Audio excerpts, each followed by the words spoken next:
11. So this is a high commitment, high physically demanding racetrack. Robbie Floyd is down on pit lane. Tom, we noticed TK coming in nowhere near that window. Why come in so early?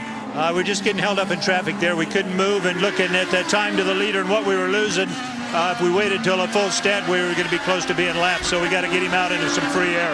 You went from a road race to an off-road race for a while. Any damage to the car? No, it doesn't seem to be. Everything seems to be running right now. Watch out for TK, Lindy. Well, Robbie, since this started, all we've heard on the radios is save fuel, trying to extend that window. Well, Sato, running in the top 5, he's doing a good job of it because they just told him, you're doing so well that you keep this up and we are already about to gain a lap on what was our original window. And Simona, they told her your fuel is good, but Bob, they said, do not be afraid, Simona, to save a little bit more. Yeah. Boy, Sato is looking real good here, and with the fuel saving, if you will, he has not lost any ground to the fourth place car of Dixon. And Bob, the reason that they're trying to save fuel, and Will Power told me, he says because of the cold tire penalty, meaning that if you can run longer before you stop, you can get that advantage to where someone goes out on cold tires. It takes a long time for them to get up to speed. So you're always going to have an advantage if you can pit later because you can gain track position. He says the penalty here is bigger than a lot of places they've been. And I remember that very clearly from last year. The first round of pit stops, Scott Dixon went a lap longer, and he came in the pits, and he came out ahead of Briscoe and gained the second spot that time. So, I mean, that is very clear at this facility. And I would not be surprised if one Dario Franchitti, just coming through the screen there, is saving a lot of fuel and is trying to get one more lap than Will Power. Remember, Will Power told us when he talked to Jack Arute that by left foot braking, he uses more fuel. Dario uses the right.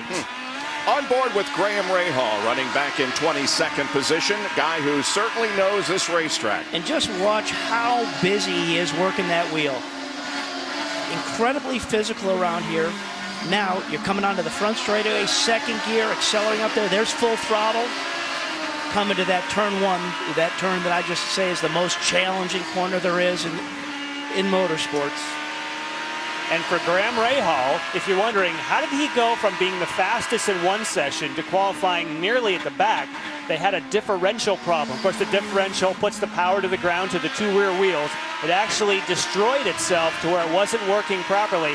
And Robbie, that's not just power down. That affects the whole handling of the car. Okay, come to the fastest section of the racetrack, the best passing zone, 66, 69, yeah. 169, pretty quick. But can you imagine how frustrating it is after the first day of practice to leave this track in P1, and then you come back the next day in qualifying, and you're starting down in P25 where he was? I mean, that's frustrating. It's just every time you get on the power, the way the differential grabs totally affects the balance of the car. If it's off, it'll push. That's why he was pushing in some places, lose at others. Thankfully, they found it last night. There is a lap around Mid-Ohio, and Will Power continues to enjoy an advantage of about a second over Franchitti, about 2 seconds over Takuma Sato.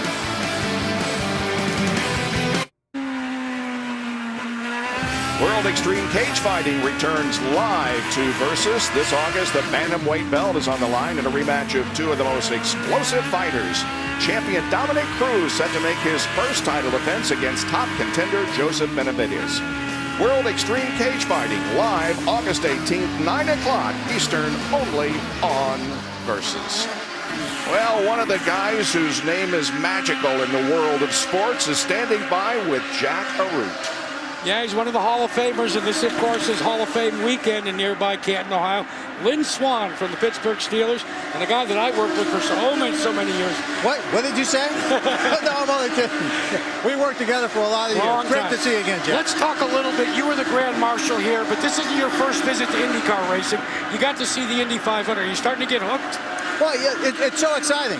It was great to be there. Certainly, we came there. IZOD sponsoring the race series and the Hall of Fame, and a lot of my Hall of Fame classmates were in there watching the race. It was great. And the fact that I was able to be at the race, Chip Ganassi, whose team won it.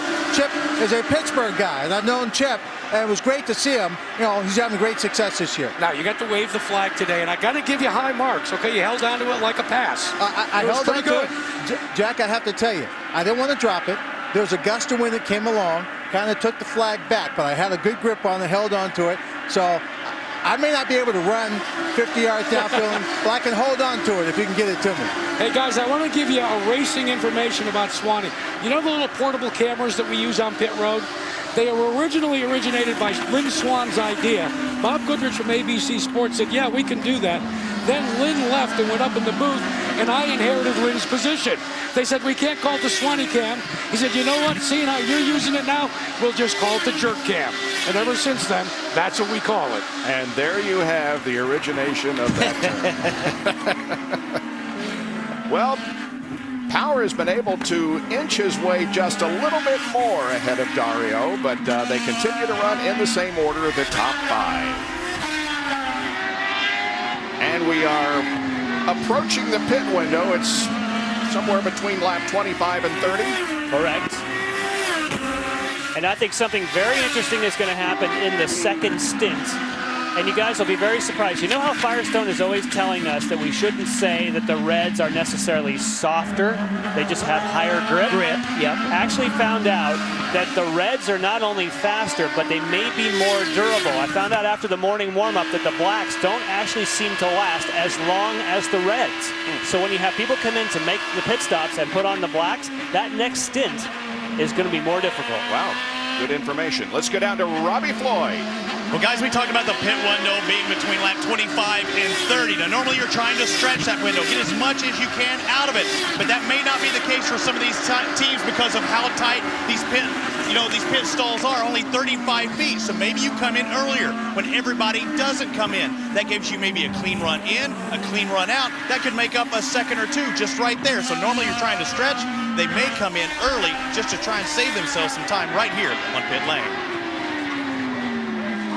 Well, when you do that, Robbie, you then take the risk of that cold tire penalty that we were saying earlier. So do you want clear pit lane or you want the cold tire penalty?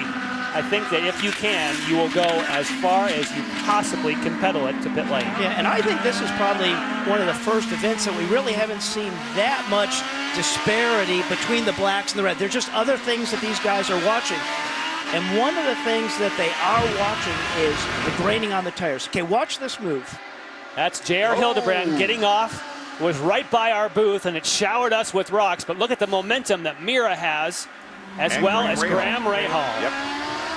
So Hildebrand drops back to 22nd, Mira to 20th, and Rahal to 21st. And the key when something happens with Hildebrand, this being his first time here, is when you drop wheels off like that, you got to just ease the car back out. Don't jerk your hand. Don't jerk the wheel. Just let it track out. You've messed up and ease it back on the track. There goes Graham down the inside.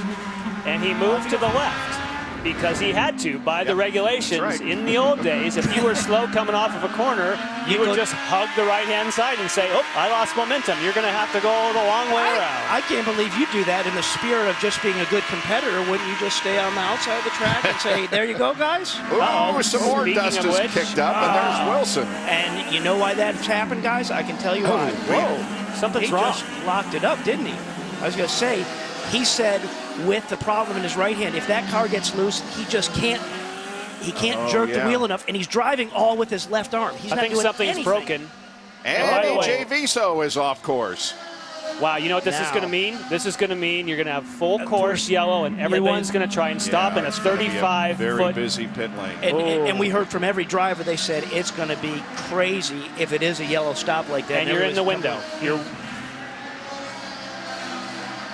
Now look at, he wanted to come back on locked up. I think something was wrong with the car, but this is yesterday in qualifying. Briscoe has just left the pits, and here comes Justin Wilson. Flying lap, thinks that Briscoe is leaving the door open for him, and kablamo. Now, each thought that the other one took each other out. Now, of course, when Justin gets out, he's got the major height advantage on Briscoe, but they never did agree on whose fault that one was. Well, no, you know, actually, Briscoe came back later back at the trailer and apologized to Justin. Oh, yeah, so he agreed with our call. Yes, he did. Wow. Yeah. Yep. And you notice that they both kept their helmets on while they were sparring with each other. And both of the Dreyer and Reinbold cars have trouble here on almost the same lap. There's Justin right behind EJ, looking to the inside. Oh, yes, the left front suspension is broken for Justin Wilson, which is why he didn't continue. The moment that he hit the pavement, Watch that. Yes, sure enough, Yeah. it's broken that Yep. steering rod or tie rod.